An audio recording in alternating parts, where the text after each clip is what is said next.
నమస్తే, welcome to Andhraprabha. నేను రఘునందన్. ఇప్పటివరకు మనం మావోయిస్టులు అంటూ వచ్చాం. మరి మావోయిస్టుల ఉనికి ఇక చివరి దశకు చేరిందా అనే పరిస్థితి ఇప్పుడు కనబడుతోంది. మల్లోజుల వేణుగోపాల్ అలియాస్ అభయ్ ఆయన లొంగిపోయిన తర్వాత, ఇక మరోవైపు ఆసన్న కూడా లొంగిపోయిన తర్వాత ఎన్నో ఆయుధాలను పోలీసులు ఆ డంపును స్వాధీనం చేసుకున్నారు. మరోవైపు చాలామంది మహిళలతో పాటు చాలా పెద్ద లొంగుబాటు అయితే జరిగింది ఈరోజు మావోయిస్టులు పోలీసులకు.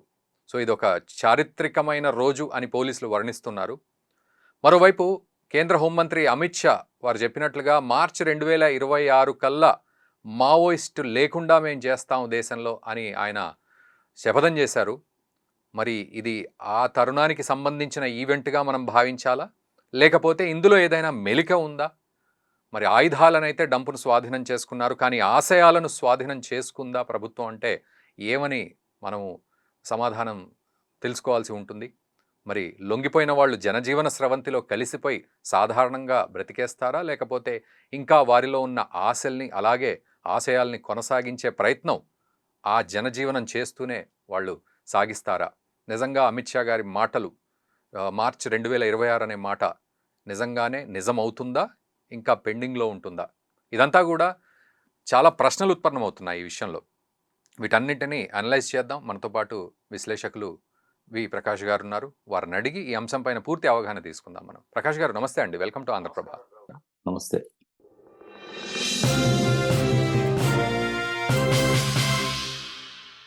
సార్, వీళ్ళంతా ఇంత పెద్ద ఎత్తున వీళ్ళు లొంగిపోవడం అంటే ఈ మార్చి 2026 అనే ప్రెషర్ వీళ్ళ మీద ఉందని అర్థం చేసుకోవాలా, లేకపోతే ఎట్లా అర్థం చేసుకోవాలి? అంటే ఈ ప్రెజర్ స్టార్ట్ కాకముందే వీళ్ళల్లో ఒక అంతర్మదనం అనేది గత కొంతకాలంగా జరుగుతూ వస్తున్నది. ఓకే. ఈ అంతర్మదనం యొక్క కంటిన్యూయేషనే ఈ లొంగుబాటు అనేది మనం అనుకోవాలి. ఎందుకంటే ప్రజా పునాది అనేది మెల్లమెల్లగా దూరం అవుతూ వచ్చింది పీపుల్స్ ఆర్ మావోయిస్టులకు. ఈ ప్రజా పునాది లేకపోతే ఏ పోరాటం కూడా నిలబడదు. అంటే ఎందుకు తుపాకీ కోసం పార్టీని కొనసాగించాలా, పార్టీ కోసం పార్టీని కొనసాగించాలా, ప్రజల కోసం పార్టీని కొనసాగించాలా? ఇప్పుడు ఆ తుపాకీ పట్టే ప్రజలకు వారికి సమస్యలు ఉండి వారి జీవన్మరణ పోరాటం తప్ప వేరే మార్గం లేదు అనుకున్నప్పుడు ఆ పోరాటాలలో ఫలితాలు వస్తాయి, పోరాటాలలో రిక్రూట్మెంట్ జరుగుతుంది. కానీ కేవలము అడవుల్లో ఉండడానికే దళాలు ఉండాలి కాబట్టి, వాళ్ళ చేతుల్లో తుపాకులు ఉండాలి కాబట్టి, ఎందుకంటే భారత సైన్యం అనేది చాలా శక్తివంతమైనది. దాని మీద యుద్ధం ప్రకటించి గెలవగలిగే పరిస్థితి గత 40 ఏళ్ళుగా రాలేదు, 50 ఏళ్ళుగా రాలేదు, ఇప్పుడు కూడా వస్తుందని నేను అనుకోవట్లేదు.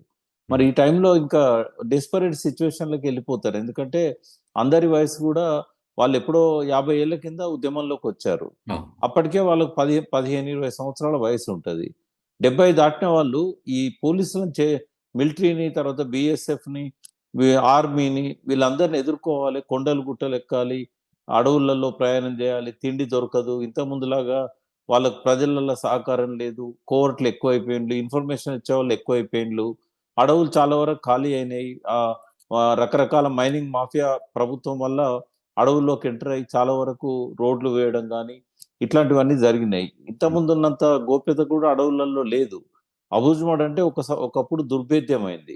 ఇప్పుడు అట్లా కాదు. అబూజ్మడ్లో అడుగడుగున కూడా జల్లెడబడుతున్నారు నక్సలైట్స్ ని.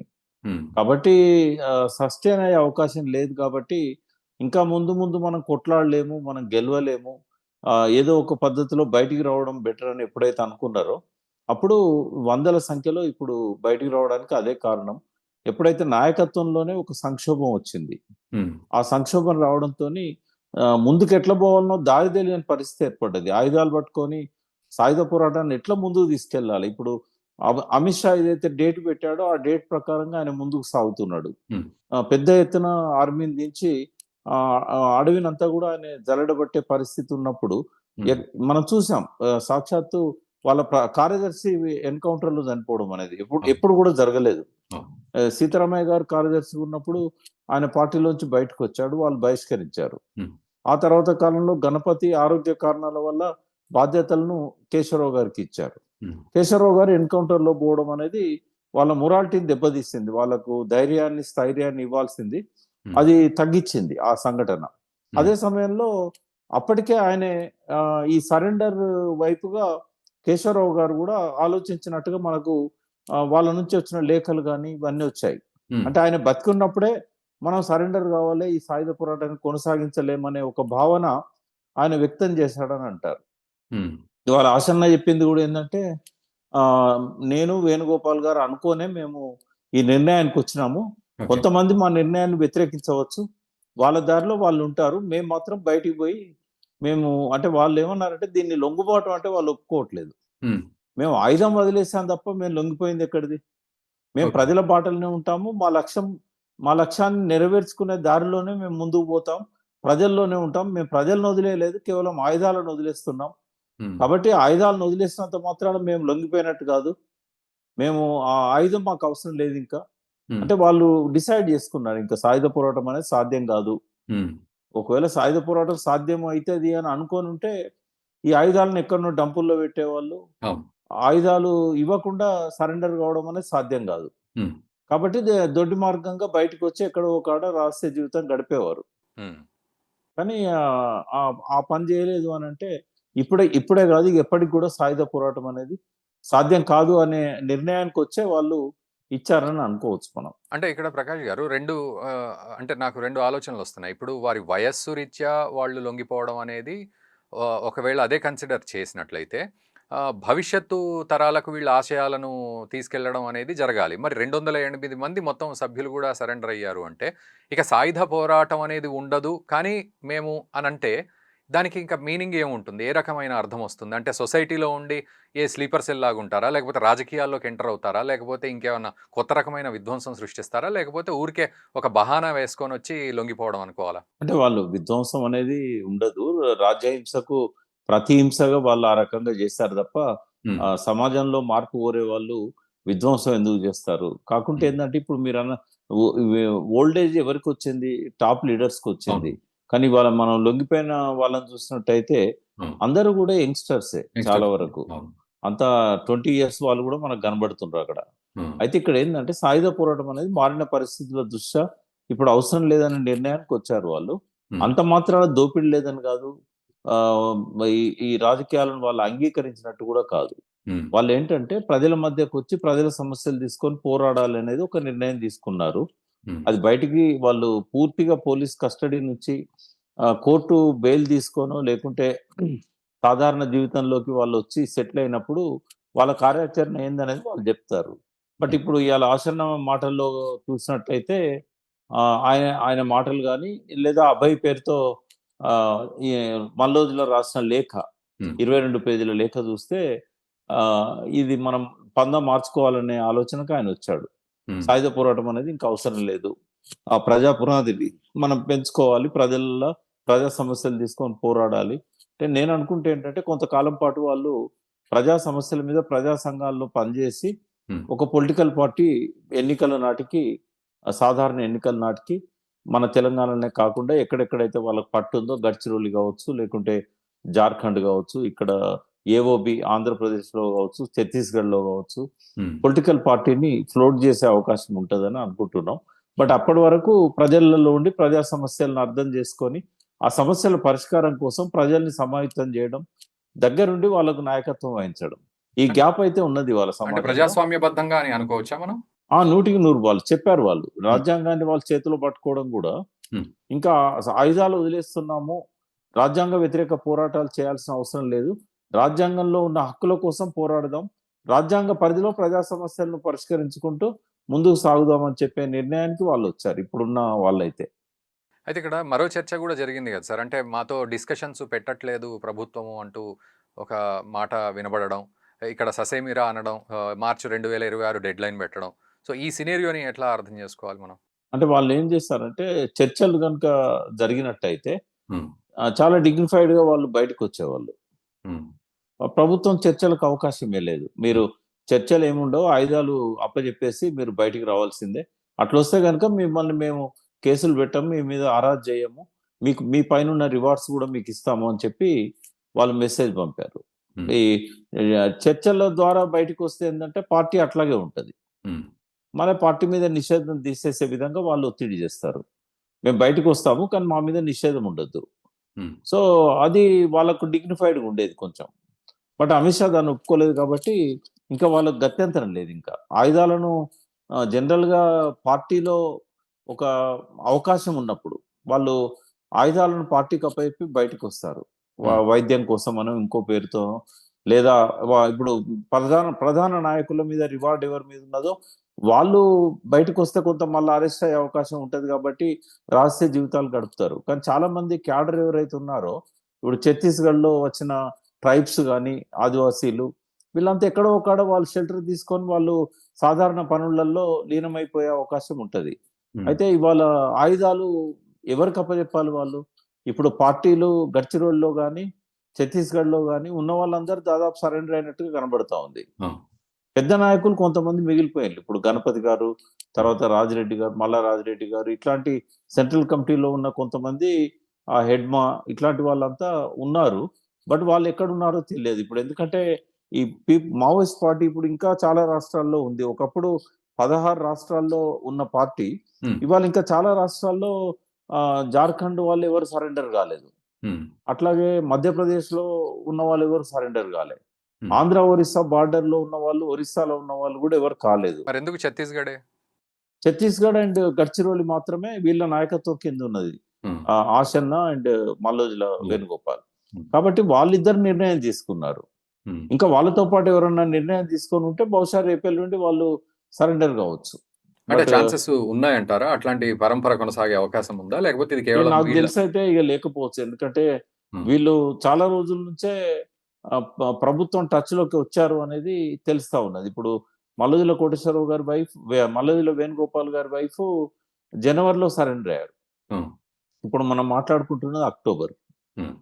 అప్పుడే మా రేడార్లో ఉన్నాడు మల్లోజుల వేణుగోపాల్, ఆయన కూడా సరెండర్ అవుతాడు అని చెప్పి ఫడ్నవీస్ చెప్పాడు. అయితే ఒకటి ఏంటంటే వాళ్ళు రెండంచెల విధానాన్ని అనుసరించారు. ఒకటి లీడర్స్ తోని చర్చలు కొనసాగించారు.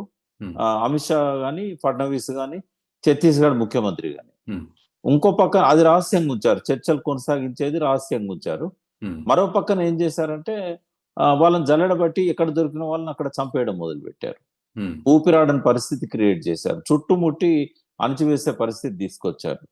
ఈ రెండంచెల విధానం వల్ల ఏమైందంటే ఇంకా మనకు వేరే దారి లేదు, మనం సరెండర్ కాక వేరే మార్గం లేదు అని ఇక దళాలు ఈ రెండు ప్రాంతాలలో ఉన్న పీపుల్స్ గెరిల్లా ఆర్మీ కావచ్చు, వాళ్ళ ముఖ్యమైన నాయకులు కావచ్చు, అందరూ కూడా ఈ రెండు ప్రాంతాల నుంచి సరెండర్ అయ్యారు. ఒకవేళ వాళ్ళు మిగతా వాళ్ళతో కూడా చర్చించి వాళ్ళని ఒప్పించుంటే మనకి ఇప్పటికే వార్తలు వచ్చేది. జార్ఖండ్ సీఎం గాని, అక్కడ ఉన్న ప్రతిపక్ష బీజేపీ నాయకులు గాని ఎవరో ఒకరు చెప్పేవాళ్ళు. అక్కడ బీజేపీ ప్రభుత్వం లేదు కదా ఇప్పుడు, అక్కడ ఉన్నది సోరెన్ ప్రభుత్వం. అట్లాగే ఒరిస్సాలో బీజేపీ ప్రభుత్వం ఉన్నది, కానీ అక్కడ బీజేపీ ముఖ్యమంత్రికి అక్కడ ఎవరు పోయి మేము సరెండర్ అవుతామని చెప్పినట్టుగా లేదు. అంటే ఈ ఏర్పాట్లన్నీ కూడా వేణుగోపాల్ గారే చేసినట్టుగా తెలుస్తా ఉంది. ఆయననైతే విప్లవ ద్రోహిగా ప్రకటిస్తున్నారు. బయట ఉన్న ఆ పార్టీ శ్రేణులు కావచ్చు, ఇంటర్నల్ గా ఆ పార్టీ నాయకత్వం కావచ్చు. ఎందుకంటే ఆయన పోలీస్ టచ్ లోకి పోయిన తర్వాత ఇద్దరు కేంద్ర కమిటీ నాయకులు ఎన్కౌంటర్లు చనిపోయారు. కడారి సత్యనారాయణ రెడ్డి గారు, ఇంకోగానే ఉన్నారు ఇద్దరు. అయితే వాళ్ళిద్దరి మరణానికి ఆయనే కారణం కావచ్చు అనే ఒక ఆరోపణ ఆయన మీద వస్తా ఉంది.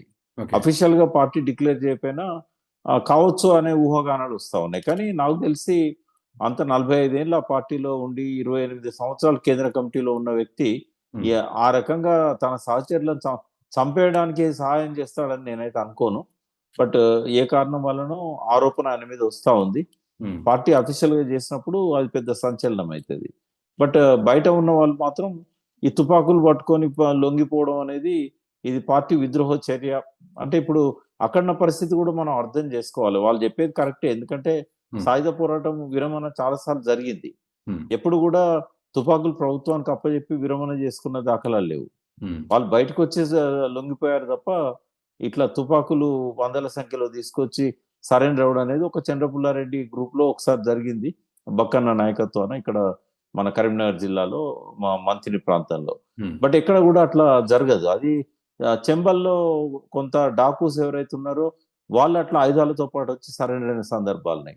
కానీ ఒక మార్క్సిజం లెనినిజం మావోలోచన విధానాన్ని సిద్ధాంతంగా పెట్టుకొని దాదాపు అర్ధ శతాబ్దం కంటే పైన ప్రజల కోసం పనిచేసి త్యాగం చేసిన వాళ్ళు ఎవరైనా బయటకు వస్తే నేరుగా వచ్చేసారు వాళ్ళు. ఎన్టీ రామారావు దగ్గర సరెండర్ అయిన నాయకులు ఉన్నారు, అంతకుముందు వెంగళరావు దగ్గర సరెండర్ అయిన నాయకులు ఉన్నారు, తర్వాత కాలంలో కూడా వివిధ ముఖ్యమంత్రుల దగ్గర సరెండర్ అయిన నాయకులు ఉన్నారు. కానీ ఎవరు ఆయుధాలను తీసుకొచ్చి ఇయ్యలే, ఎందుకంటే అప్పుడు పార్టీ బలంగా ఉండేది, ఆయుధాలు పార్టీకి అప్పైపు వచ్చేవాళ్ళు. అవును. కానీ ఇప్పుడు ఏమైందంటే పార్టీయే లేకుండా పోయింది అక్కడ. ఉమ్. ఇప్పుడు ఛత్తీస్గఢ్ లో ఉన్న గడ్చిరోల్లో ఎవరికి ఇచ్చి రావాలి వీళ్ళు ఆయుధాలు? అవును. ఒకవేళ ఇస్తే మిలిటెంట్లకు ఇచ్చి రావాలి. మిలిటెంట్స్ దాన్ని సద్వినియోగం చేస్తారని నమ్మకం లేదు. అవును. రెండవది, సాయుధ పోరాటమే వద్దనుకున్న తర్వాత ఇంకా ఆయుధాలు ఎందుకు ఇచ్చి రావాలి? అవును. ఆయుధాలతో పనే లేదనుకున్నారు కదా. మూడవది ఏంటంటే డంపుల్లో పెట్టడానికి ఉమ్. ఒకవేళ పెట్టి బయటకు వస్తే వీళ్ళని టార్చర్ చేస్తారు డబ్బులు చూపెట్టమని. డబ్బులు చూపెట్టుకుని. అవును. ఇంకోటి, ఇంత పెద్ద ఎత్తున సరెండర్ చేసుకున్నప్పుడు ఆయుధాలు లేకుండా వాళ్ళు ఎందుకు సరెండర్ చేసుకుంటారు? ఉమ్.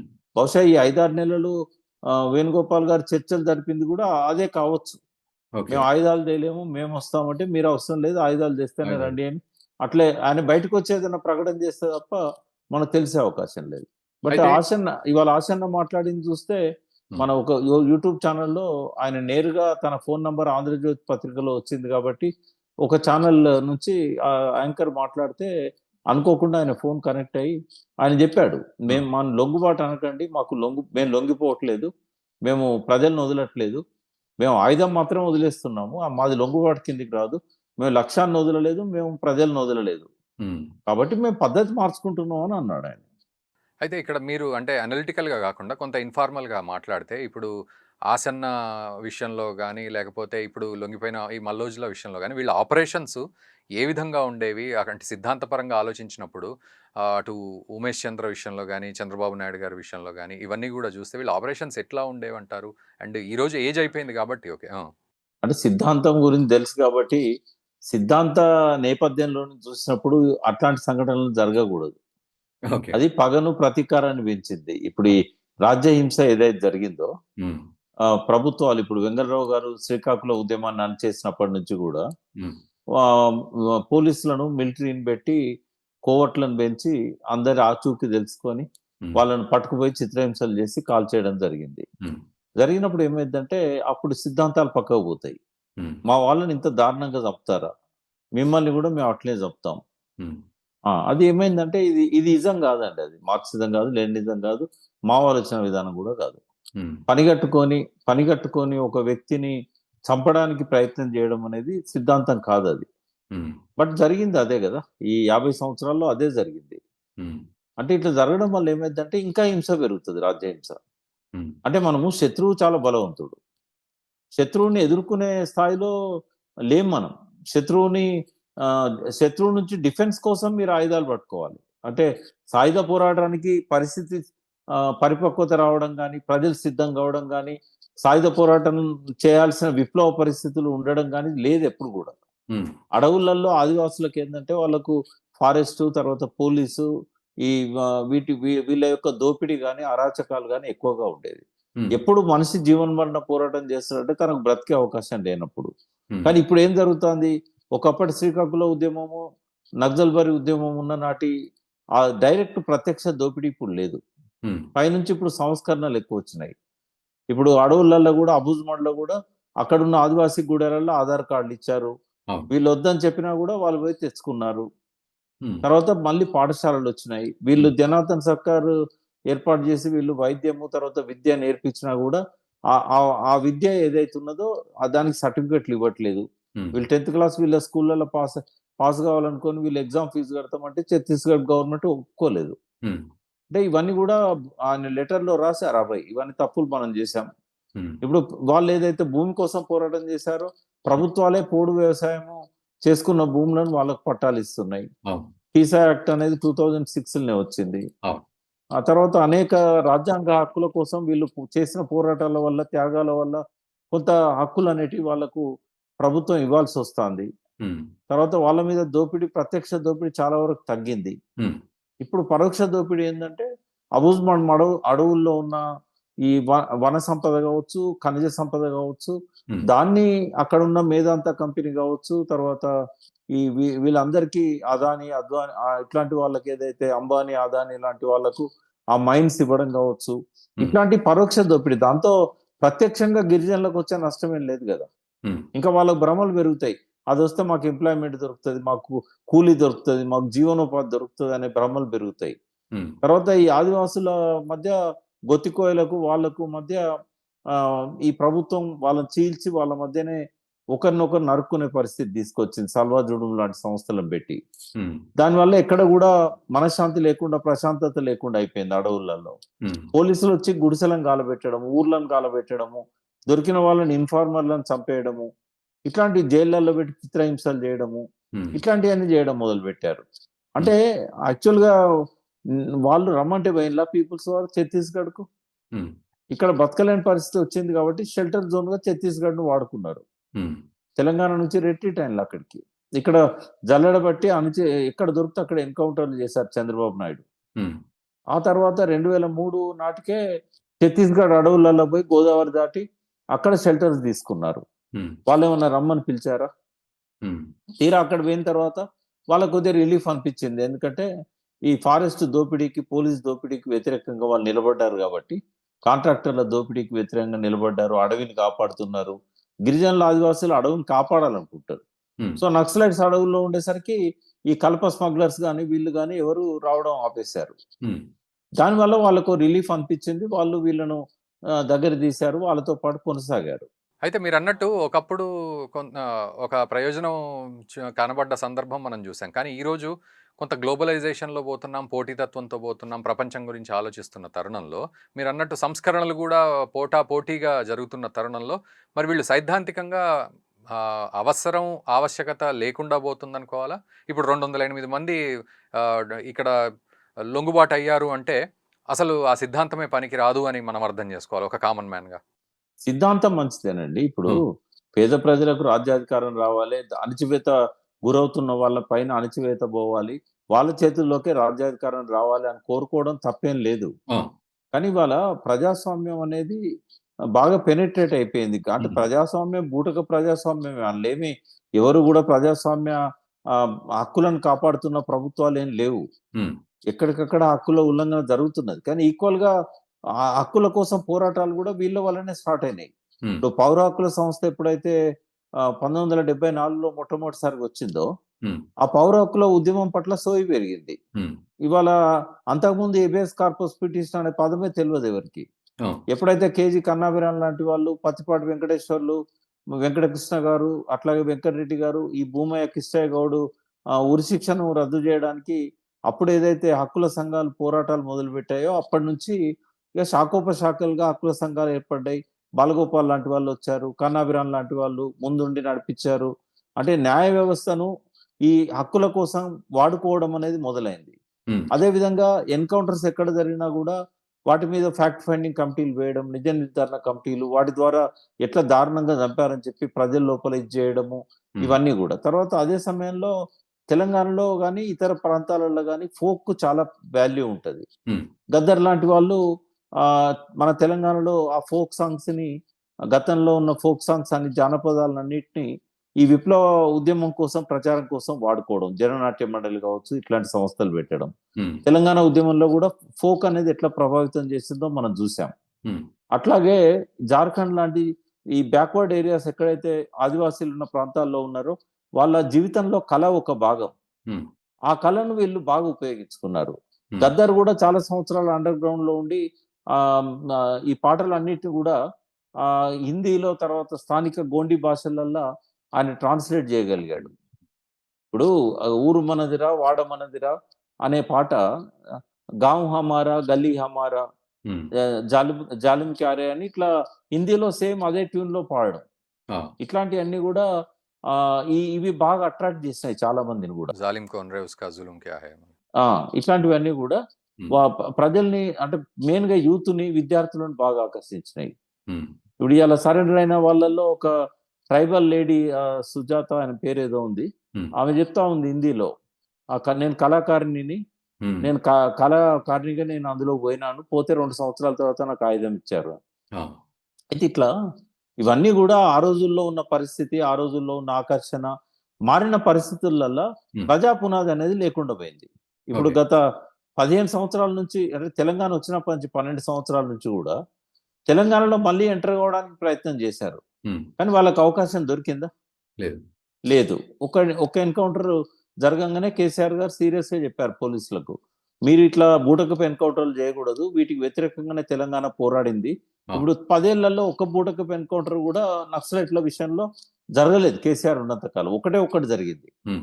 ఆ ఒక్క పోరాటం ఆ ఎన్‌కౌంటర్‌లో బూటకపు ఎన్‌కౌంటర్ తాడ్వాయి దగ్గర ఇద్దరు కాలేజీ పిల్లల్ని వాళ్ళు కొత్తగా పోయారు అందులోకి. హ్మ్. వరంగల్ సంబంధించిన పిల్లలు. హ్మ్. వాళ్ళని చంపేశారు. ఇక తర్వాత ఎప్పుడైతే సీరియస్‌గా వార్నింగ్ ఇచ్చాడో, ఇక దాంతోని ఒక్క ఎన్‌కౌంటర్ కూడా నక్సలైట్‌లో జరగలేదు ఈ 9.5 సంవత్సరాలు. హ్మ్. పోలీసులను కూడా చంపడం జరగలేదు. ఆ! అంటే అటువంటి ప్రశాంత పరిస్థితి ఇక్కడ ఏర్పడ్డది. ఓకే. బట్ ఇక్కడ వాళ్ళు ఎంత ప్రయత్నం చేసినా కూడా అరెస్టులు చేసి చూపెట్టారు. గోదావరి దగ్గర వాచ్ పెట్టారు. వెంకటాపురం మండలం గాని, ఇట్లాంటి వాజేడు మండలం గాని, భద్రాచలం ఏరియాలో గాని, అక్కడి నుంచి ఎవరిని రానీయకుండా వచ్చిన వాళ్ళని వచ్చినట్టుగా అరెస్ట్ చేయడము. రేవంత్ రెడ్డి గారు ముఖ్యమంత్రి అయినాక 2 ఎన్‌కౌంటర్స్ అని అందులో 7, 8 మంది చనిపోయారు. హ్మ్.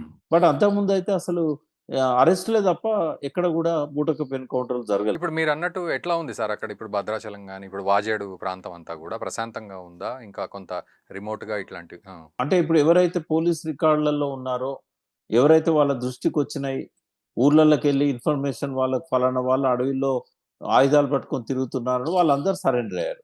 హ్మ్. నాకు తెలిసి ఇంకా ఆడ దళాలు ఉన్నాయి, ఉంటాయి అని నేను అనుకోవట్లేదు. హ్మ్. ఒకవేళ ఎవరైనా వీళ్ళని విభేదించి ఉన్నా గూడా, వాళ్ళు ఏదో ఒక రకంగా గుట్టు చప్పుడు కాకుండా బయటికి రావడమో జరుగుతది. హ్మ్. లేదంటే ఈ ఇంకా వీళ్ళకి పోలీసుల దగ్గర గనుక సమాచారం ఉంటే, ఈ మార్చి లోపల వాళ్ళని అంతం చేసే కార్యక్రమం గూడా అమిత్ షా గారు కంటిన్యూ జేస్తారు. ఓకే. అయితే అబూజ్‌మడ్ ముఖ్యమైన వాళ్ళందరూ గూడా సరెండర్ అయినట్టే కనబడతా ఉంది ఇవాళ. ఓకే. అయితే ప్రకాష్ గారు ఇప్పుడు అమిత్ షా వ్యాఖ్యలు మార్చి 2026 అనే వ్యాఖ్యల్ని మీరు ఎట్లా ఆహ్, అర్థం చేసుకుంటున్నారు? అంటే అది కంపల్సరీ దాన్ని మనము ఎస్టాబ్లిష్ చేయాల్సిందే. ఆ తర్వాత ఆ శకం ఉండొద్దు అని కంకణం కట్టుకొని కూర్చోవడమా? లేకపోతే సిద్ధాంతాన్ని దొక్కేయడమా? ఎట్లా అర్థం అది చేసుకోవాలి? ఆహ్, ఈ వెంగళరావు గారు హ్మ్. 1969 వేసవి కాలంలో హ్మ్. శ్రీకాకుళం నాయకత్వం అంటే ప్రధానంగా వెంపటాపు సత్యం, హ్మ్. ఆదిభట్ల కృష్ణమూర్తి, పంచాది కృష్ణమూర్తి, ఆదిభట్ల కైలాసం, హ్మ్. పానిగ్రాయి సుబ్బారావు, పంచాది నిర్మల ఈ మెయిన్ లీడర్స్ ఎవరైతే ఉన్నారో వాళ్ళని ఎప్పుడైతే ఎన్‌కౌంటర్‌లలో చంపేసాడో, హ్మ్. ఇంకా నక్సలిజం పోయింది అని అన్నాడు. హ్మ్. 69లో.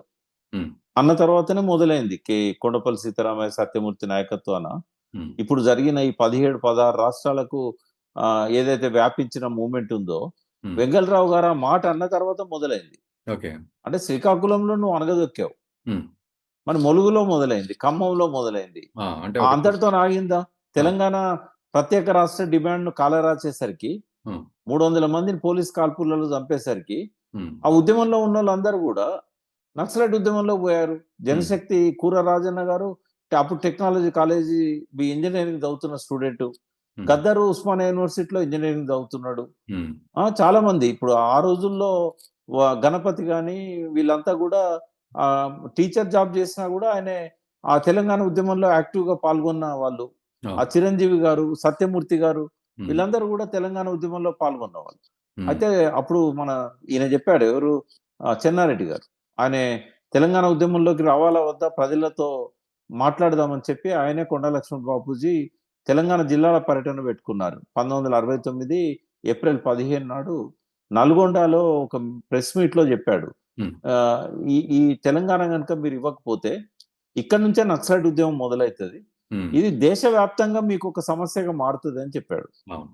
అంటే ఆ రోజుల్లోనే అప్పటికింకా నక్సలైట్ మూవ్‌మెంట్ లేనే లేదు. అవును. కేవలం కొండపల్లి సీతారామయ్య గారు, సత్యమూర్తి గారు కొంత ఇనీషియల్ ఎఫర్ట్స్ పెడుతున్నారు. అవును. కానీ ఆయన ఊహించాడు. ఈ తెలంగాణ ఉద్యమాన్ని అణచేస్తే ఇది నక్సలైట్ ఉద్యమంగా ప్రభావితం చెందుతదని. హ్మ్. మార్పు చెందుతదని చెప్పి. అదే జరిగింది. హ్మ్. ఇవాళ దేశవ్యాప్తంగా కేంద్ర కమిటీ మెంబర్‌లు ఎంతమంది ఉన్నా గూడా సగానికంటే ఎక్కువ తెలంగాణ నుంచి ఉండేవారు. హ్మ్. పీపుల్స్ వార్ ఉన్నప్పుడు 90% తెలంగాణ నుంచే ఉన్నారు.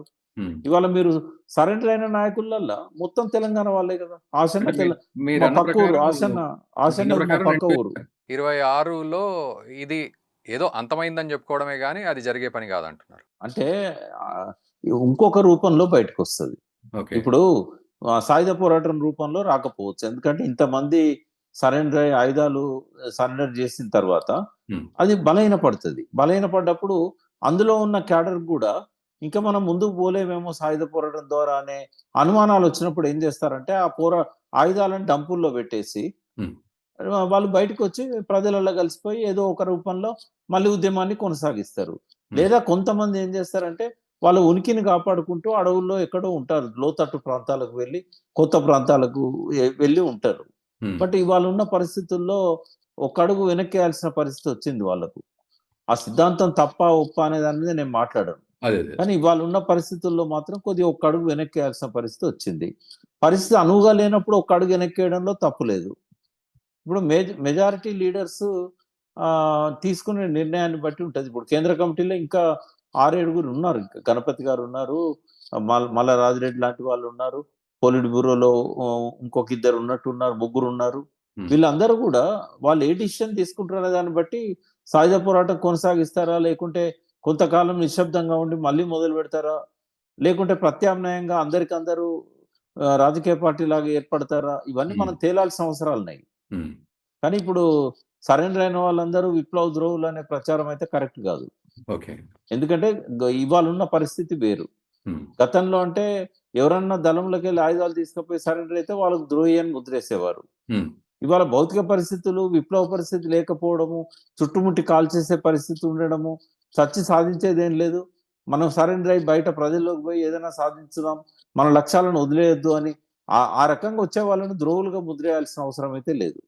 అయితే ఒక మాటతో కంక్లూడ్ చేద్దాం సార్. ఇప్పుడు వీళ్ళంతా ఎవరైతే లొంగిపోయారో మీరన్నట్లుగా సీనియర్ల నుంచి యంగ్‌స్టర్స్ వరకు అందులో ఉన్నారు గదా! సో, వీళ్ళు జనజీవన స్రవంతిలో కలిసిన తర్వాత మీరన్నట్లు ప్రజాస్వామ్యబద్ధంగా వాళ్ళు ముందుకు వెళితే అది అందరికీ గూడా సంతోషమే. కానీ ప్రశాంతంగా వాళ్ళు తమ జీవన ప్రమాణాలను మెరుగుపరుచుకుంటూ ఈ ఆశయ సాధనలో ముందుకెళ్ళే పరిస్థితులు ప్రభుత్వాలు గాని కల్పించే పరిస్థితి ఉంటుందా? ఎట్లా అర్థం చేసుకోవాలి భవిష్యత్తులో? ప్రభుత్వం వైపు నుంచి ఏం ప్రాబ్లమ్ ఉండదు గానీ, ఓకే. బయటకొచ్చిన వాళ్ళు ఏమైతారంటే, హ్మ్.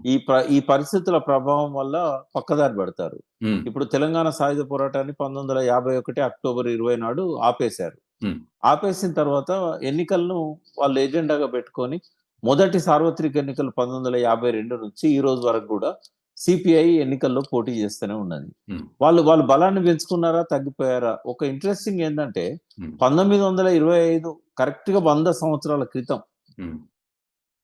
అక్టోబర్‌లో విజయదశమి నాడు ఆర్ఎస్ఎస్ పుట్టింది. హ్మ్. డిసెంబర్‌లో కమ్యూనిస్ట్ పార్టీ పుట్టింది. హ్మ్. ఆర్ఎస్ఎస్ ఎట్లా ఎదుక్కుంటూ వచ్చింది. శాఖోపశాఖలుగా విస్తరించుకుంటూ వాళ్ళ బలాన్ని పెంచుకుంటూ ఇవాళ 10 సంవత్సరాల నుంచి 12 సంవత్సరాల నుంచి రాజ్యాధికారాన్ని చెక్కు చెదరకుండా మెయింటైన్ చేస్తూ హ్మ్. ఇంకో 2, 3 సార్లైనా వాళ్ళే అధికారంలోకొస్తారనే ఒక నమ్మకాన్ని, విశ్వాసాన్ని ఇస్తూ శాఖోపశాఖలుగా 100 విస్తరించింది. సంవత్సరాల కంప్లీట్ 87 చేసుకుంది. గ్రూపులున్నాయి. హ్మ్. బట్ అదే కమ్యూనిస్ట్ పార్టీ ఏమైంది? హ్మ్. ఇవాళ పీపుల్స్ వార్ గూడా ఈ రకంగా సరెండర్స్ కావడం వల్ల హ్మ్. శాఖోపశాఖలుగా చీలిపోయి ఇవాళ రిప్రజెంటేషన్ లేని పరిస్థితికి వస్తాంది. ఉనికిని ఓకే. కోల్పోయే పరిస్థితికొస్తుంది. హ్మ్. అయితే ఈ సిపిఐ, సిపిఎం ఏవైతే 50, 60 సంవత్సరాలుగా ఎన్నికల్లో భాగమైపోయి ఇతర రాజకీయ పార్టీలకు వాళ్ళకి తేడా లేకుండా పోయింది. హ్మ్. కొద్దిగా సిపిఎం అన్న అక్కడక్కడ పోరాటాలు చేస్తున్నది గానీ, సిపిఐకి అయితే అవకాశం కూడా లేకుండా పోయింది. ఓకే. అయితే ఒక్క ఒక్క విప్లవ గ్రూపులు కూడా పోటీ చేసి ఉనికి కోల్పోయినాయి. న్యూ డెమోక్రసీ కావచ్చు, చంద్రపుల్లారెడ్డి వర్గం కావచ్చు, వీటన్నిటిని చూసిన తర్వాత ఒక భయం ఉంటది వాళ్ళకు. ఓకే. మనం కూడా పాలిటిక్స్‌లో పోతే ఇట్లయితాం మేము. హ్మ్. కానీ ఒక్క ఎగ్జాంపుల్ ఏందంటే లిబరేషన్ గ్రూప్ అని బీహార్‌లో వాళ్ళు ఎన్నికల్లో పాల్గొని వాళ్ళు స్ట్రెంత్ పెంచుకుంటా పోతున్నారు. ఇప్పుడు 20 మంది ఎమ్మెల్యేలున్నారు, 2 ఎంపీలున్నారు. హ్మ్. ఆ పద్ధతిని గనుక ఇప్పుడు బయటకొచ్చిన వాళ్ళు అనుసరించినట్టయితే, ప్రజలతో ఉంటూ, పోరాటాలు చేస్తూ, సమస్యలు లేవని గాదు ఇయాల. ఓకే. ప్రజలకు విపరీతమైన సమస్యలున్నాయి. ఓకే. సామ్రాజ్యవాద దోపిడీ పెరిగింది. పాలక వర్గాల మధ్య పోటీ పెరిగింది. దాన్ని ఉపయోగించుకొని వాళ్ళు ఒక లిబరేషన్ గ్రూప్ ఎట్లయితే బీహార్‌లో స్థిరపడ్డదో, హ్మ్. ప్రజలకు దగ్గరైందో, ఎన్నికల్లో గెలుస్తున్నదో, ఆ పద్ధతిలో గనుక పోయి వాళ్ళ క్యారెక్టర్స్‌ని కాపాడుకుంటూ, ఈ అవినీతిని వీటన్నిటిని బట్టబయలు చేసుకుంటూ, ఇవాళున్న యంగ్ జనరేషన్‌తో వాళ్ళు కలిసిపోయినట్టయితే తప్పకుండా మళ్ళీ ఒక యుగాన్ని మనం చూడగలుగుతాం. Right sir. Thank you. Thank you very much Prakash garu. ఈ అంశంపై చాలా క్లారిటీ ఇచ్చారు మాకు. Thank you very much. So viewers మీరు గూడా అంటే ప్రకాష్ గారు చెప్పిన విషయాలని గ్రహించారు గదా! సో నిజంగా వాళ్ళు జనజీవన స్రవంతిలో కలిసి వారి ఆశయాలను రూపాంతరం చెందే విధంగా ఆలోచించుకొని, మలుచుకొని ప్రజాస్వామ్యబద్ధంగా ముందుకు వెళ్తారా? లేకపోతే ఒక ప్రత్యేక పోరాటం మళ్ళీ ప్రజాస్వామ్యబద్ధంగానే ఉంటూ ఒక ప్రత్యేక పోరాటం ఏమైనా చేస్తారా? లేకపోతే పక్కదారి పట్టే పరిస్థితులు ఏమైనా ఉంటాయా? ప్రభుత్వాలు ఏమైనా ఇబ్బంది పెడతాయా? మరి మీరేమనుకుంటున్నారు? ఈ లొంగుబాటును వాళ్ళు కేవలం ఆయుధాల్ని పక్కన పెట్టామంటున్నారు. ఇది లొంగుబాటు అని అనకండి అంటున్నారు అంటే, మరి దీన్ని ఏ విధంగా అర్థం చేసుకోవాలి? ఇది నిజంగా చారిత్రాత్మకమైన రోజేనా? అండ్ మార్చి 2026 వరకు అసలు మావోయిస్ట్ అనే మాట లేకుండా చేస్తామని ప్రభుత్వం చెప్తున్న తరుణంలో మరి అప్పటికి ఇది జరుగుతుందా? ఏం జరగబోతోంది? ఇంకా మిగిలే ఉందా కథ? మీరు చక్కగా కామెంట్ చేయండి. ఈ వీడియోని మీ మిత్రులకు కూడా షేర్ చేయండి. మీ ఒపీనియన్స్ మాత్రం కామెంట్ చేయడం మర్చిపోకండి. Thank you very much.